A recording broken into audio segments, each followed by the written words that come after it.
Hey everyone, my name is Pete, and welcome to episode 1 of a series of videos I'm setting out to create on Wing Leader. Wing Leader is a game system designed by Lee Brimacombe Wood. First game in the series published in 2015 by GMT Games. This is a game system depicting large-scale aerial combat in World War II. And in this game, players control squadrons and flights of aircraft, attempting to intercept raids or fend off marauding fighters in fast-playing games that take between 90 and 120 minutes. Now, this is a game system that is, I'm guessing the word for it would be living system. It's actively being developed. I actually am participating in the playtesting of new content for this game. And I just got to say that I am a huge fan of this game system. I've been playing it for a number of years, and one of the things I've noticed is how little content there is available online. Explanation videos or demonstrations of this game, and I've seen a lot of people request that, and so it's my desire to start a series of videos dedicated to this system. And my first episode here, I want to take the time to just explain where the series has gone from its first edition of the game, first volume being published in 2015, to where we're at today, here in the fall of 2019, with 2 new releases that just came out. In particular, the second edition of Victories, which just came out. So I thought this was a good opportunity to start a series of videos. I've been waiting for the new releases to come out so that I have a good amount of content here to cover, and also show you where this system has gone over the years. Some of you may be new to this game, interested in getting into this game. Some of you may be veteran players of this game and avid fans like I am.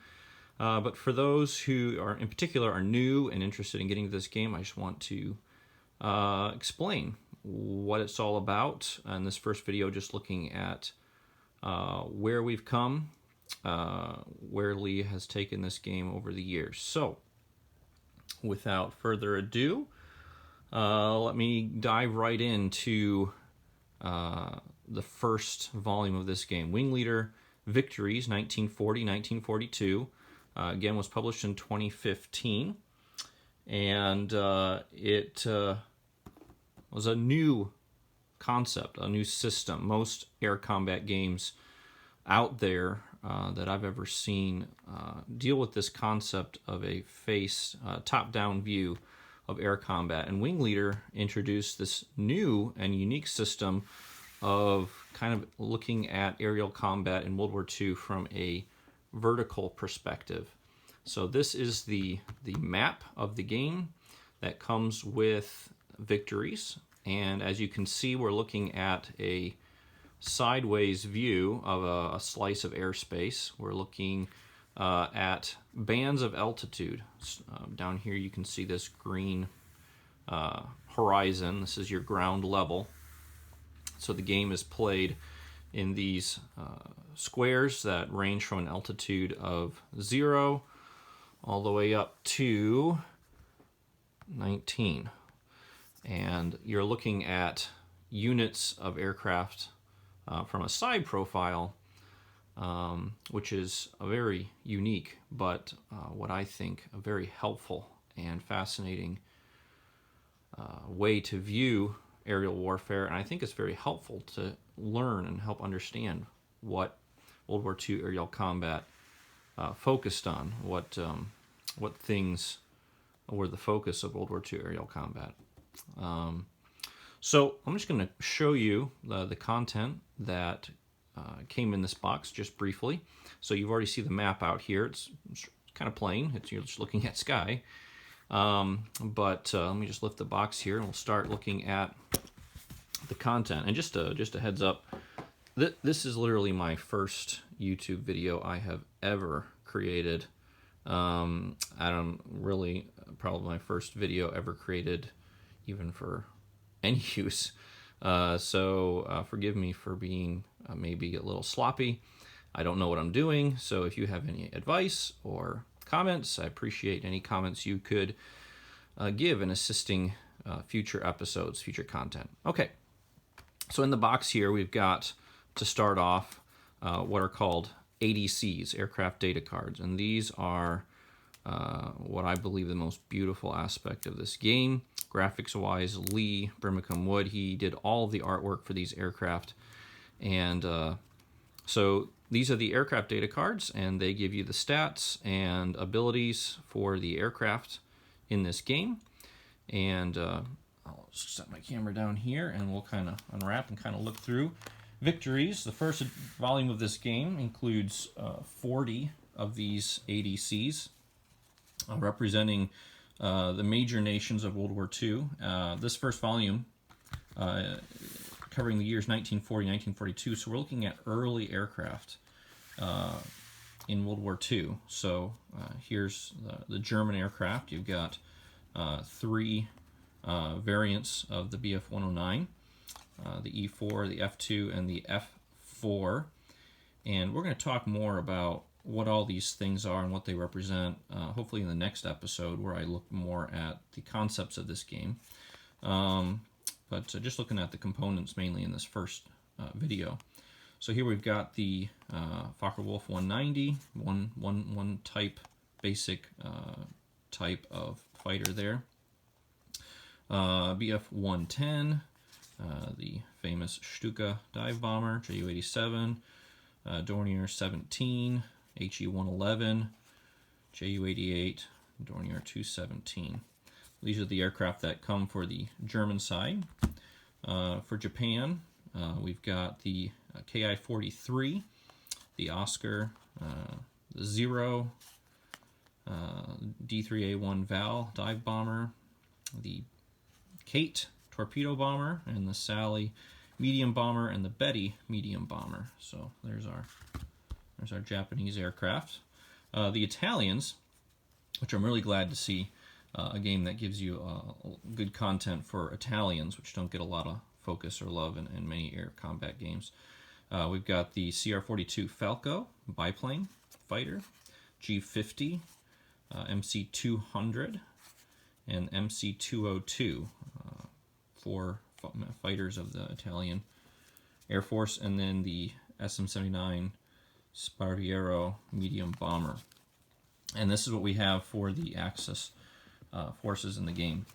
The Allies, we've got a good amount of American aircraft. We've got 3 variants, 3 main variants of the P-40 Warhawk, P-40B, E, and F. We've got naval aircraft, the F-2A3 Buffalo, F-4 Wildcat, Devastator dive bomber, Avenger, torpedo bomber, Dauntless dive bomber, A-20 Havoc, which actually in this game you'll see more it being used by the Soviets in the scenarios that are provided, but it is an American-made bomber, which is why you see it represented by, or for America.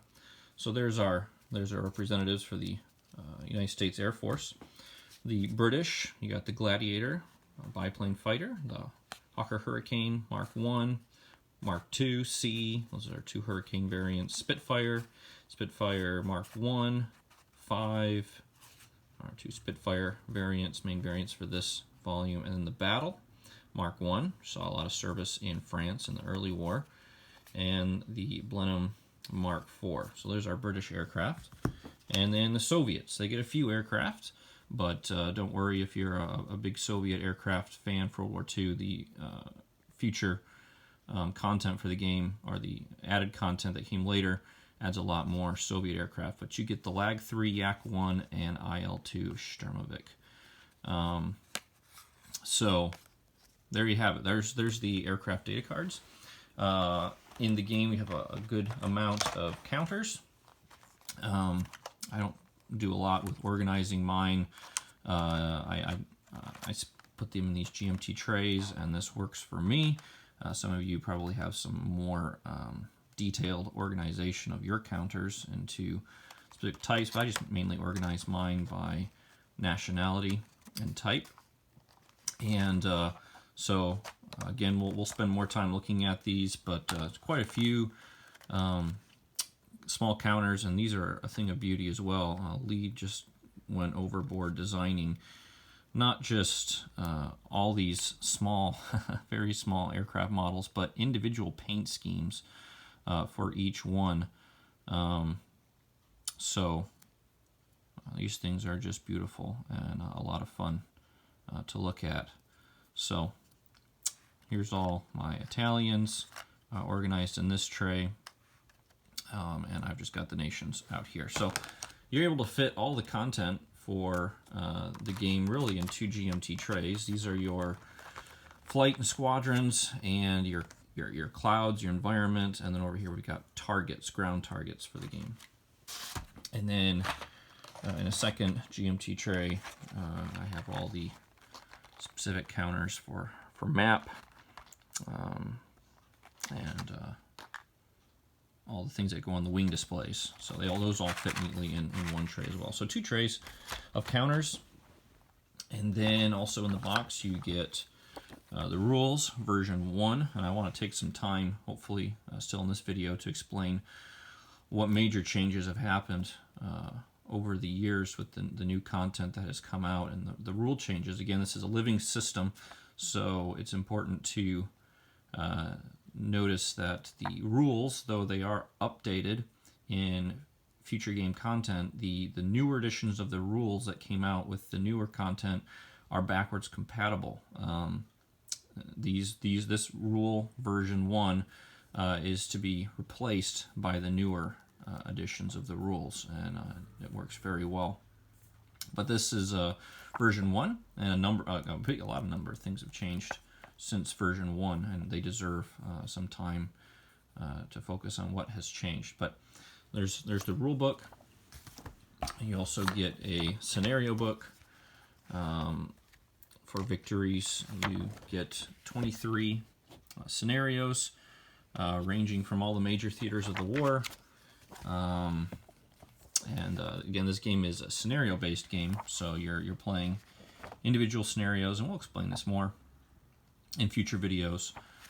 But these things are just really fun to read too, because Lee gives you a good amount of background information and the historical aftermath of what really happened in these engagements. So there's the scenario book.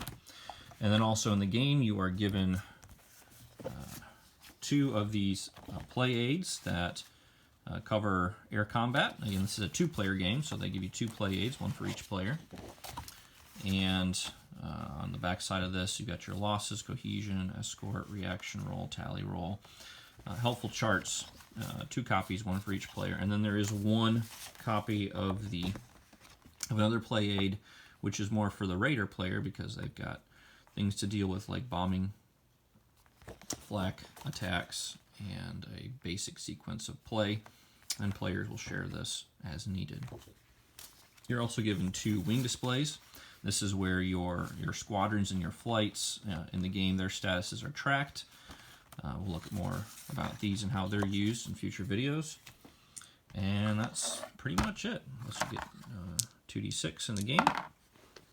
And that is the first edition of the first volume of Wing Leader, published in 2015. Now in 2015 there was a C3I issue 29 magazine that came out that introduced 30 more counters, no new aircraft data cards, but 30 extra counters and 2 scenarios in addition to this game,